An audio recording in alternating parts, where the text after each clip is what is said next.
Hello friends, welcome to your own channel how to. आज हम आपसे बात करने वाले हैं ग्रीन टी मैन्युफैक्चरिंग बिजनेस के बारे में, जिसके अंदर हम आपको सारी एंड टू एंड जानकारी देने वाले हैं कि कैसे आप इस बिज़नेस को स्टार्ट कर सकते हो, किस टाइप की बिजनेस रिसर्च, कितना इन्वेस्टमेंट, कौन कौन से टारगेटेड कस्टमर हो गए, कितना एरिया और मैन पावर का आपको ज़रूरत पड़ेगा, क्या प्रॉफिटेबिलिटी होगी, क्या मार्केटिंग स्ट्रेटजीज यूज़ करें, क्या रॉ मटेरियल्स, मशीनरी और मैन्युफैक्चरिंग प्रोसेस रहेगा इस मैन्युफैक्चरिंग के लिए।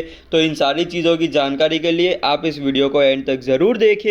और अगर अभी तक आपने हमारे चैनल को सब्सक्राइब नहीं किया हो तो सब्सक्राइब ज़रूर कर दीजिएगा and hit the bell icon. सबसे पहले जान लेते हैं रॉ मटेरियल्स के बारे में। ग्रीन टी मैन्युफैक्चरिंग के लिए आपको सबसे पहले तो उसकी लीव्स और बर्ड ऑफ श्रब्स, ये दो मेजर रॉ मटेरियल्स है जो आपको ज़रूरत है इसकी मैन्युफैक्चरिंग के लिए। और अदर प्रिजर्वेटिव्स की भी आपको ज़रूरत पड़ेगी जो आपकी रेसिपी के अकॉर्डिंग फ्लक्चुएट करेगी। मेजर रॉ मटेरियल्स जो है वो है लीव्स और बर्ड्स ऑफ श्रब्स। तो यहाँ पे आपके पास दो चीज़ें के ऑप्शन होते हैं, या तो आप डायरेक्ट बाहर से इसकी डायरेक्ट फार्मर से परचेस करें, या तो खुद के लैंड अगर आपके पास प्रेमाइसिस है तो उसके ऊपर आप खुद आपके ग्रीन टी की मैन्युफैक्चरिंग करें। तो आपकी पॉसिबिलिटी के हिसाब से आप इसको चूज़ कर सकते हो कि आप डायरेक्ट फार्मर से कांटेक्ट कर रहे हो या खुद की ग्रीन टी की मैन्युफैक्चरिंग कर रहे हो। बात करें मशीनरी की तो steamer, cooler, green leaf enzyme, inactivation, rolling table, combination dryer और अदर टूल्स एंड इक्विपमेंट्स की आपको ज़रूरत पड़ेगी। यहाँ पे आपको पैकेजिंग की और अदर रॉ मटेरियल्स में जैसे कि आपके वो टी बैग्स अगर आप प्रोवाइड कर रहे हो तो आपको वो टी बैग्स, थ्रेड और इसकी भी ज़रूरत पड़ेगी। तो ये जो टोटली बिजनेस है वो आपके ऊपर निर्भर करता है कि आपको इसको किस हिसाब से सेटअप करना है, कौन से सेगमेंट में जाना है, स्मॉल, मीडियम या लार्ज स्केल बिजनेस मॉडल में जाना है, कैसे आपको इसकी सेटिंग करनी है, वो आपको आपके बिजनेस रिसर्च से आपको पता चलेगा।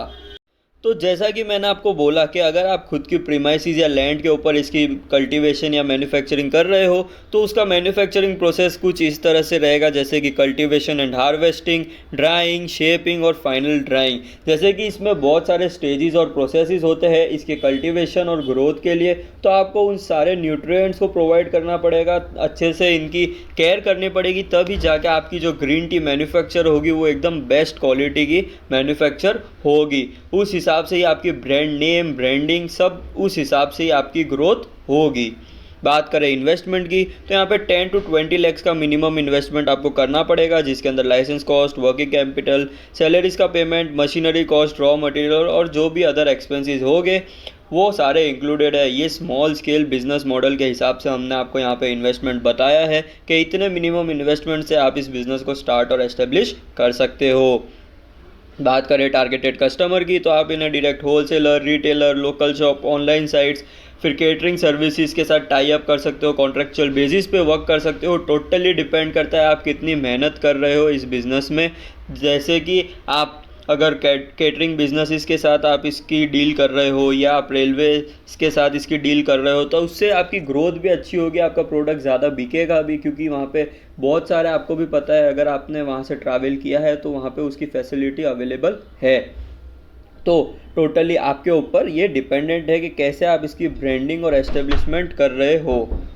बात करें मार्केटिंग स्ट्रेटेजीज की तो यहाँ पे आपको publicity, advertisement, digital marketing, television marketing, in person marketing और डायरेक्ट मार्केटिंग जैसी स्ट्रेटेजीज को यूज़ करके आपको आपके बिज़नेस को प्रमोट करना है, आपकी ब्रांडिंग करनी है। उस हिसाब से आप धीमे धीमे इस बिज़नेस में आगे ग्रो करते जाओगे। तो मार्केटिंग स्ट्रेटेजीज आज कोई भी कॉम्पिटिटिव मार्केट में इम्प्लीमेंट करना बहुत ही ज़्यादा ज़रूरी है, उसके बिना आप इस कॉम्पिटिटिव वर्ल्ड में आपकी प्रेजेंस नहीं बना पाओगे। तो मार्केटिंग स्ट्रेटेजी सही जगह पे, सही टाइम पे इम्प्लीमेंट करोगे, सही ऑडियंस को पकड़ोगे तो आपको इस बिज़नेस में बहुत ही जल्दी ग्रोथ मिल जाएगी।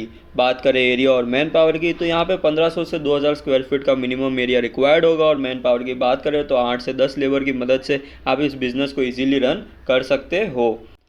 बात करें लाइसेंसेस की तो यहाँ पे आपको FSSAI licence, GST registration, business registration, NOC और अदर डॉक्यूमेंटेशन जो area to area, city to city और स्टेट टू स्टेट या कंट्री टू कंट्री भी डिफ़र कर सकता है। टोटली आपको इस चीज़ों की भी नॉलेज और अप्रूवल लेने की ज़रूरत है, उसके बिना आप इस बिज़नेस को स्टार्ट नहीं कर पाओगे।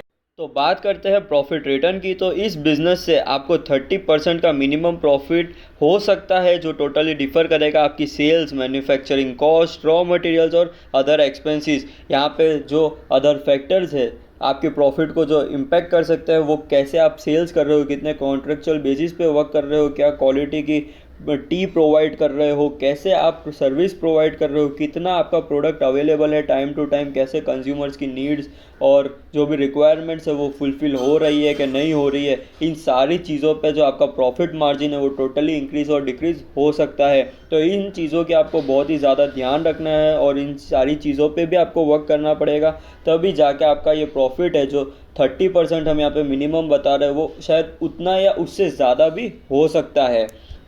तो इस वीडियो में हमने आपको सारी एंड टू एंड नॉलेज दे दी है इस बिज़नेस के बारे में। तो अगर आपको ये वीडियो पसंद आया हो तो please subscribe our channel, like, share और कमेंट ज़रूर कर दीजिएगा। और अगर आपको कोई भी डाउट्स हो ये बिज़नेस या कोई भी अदर बिज़नेस को लेके, तो आप हमें या तो हमारी जीमेल आईडी या हमारे कमेंट सेक्शन से हमें कांटेक्ट कर सकते हो। Thank you.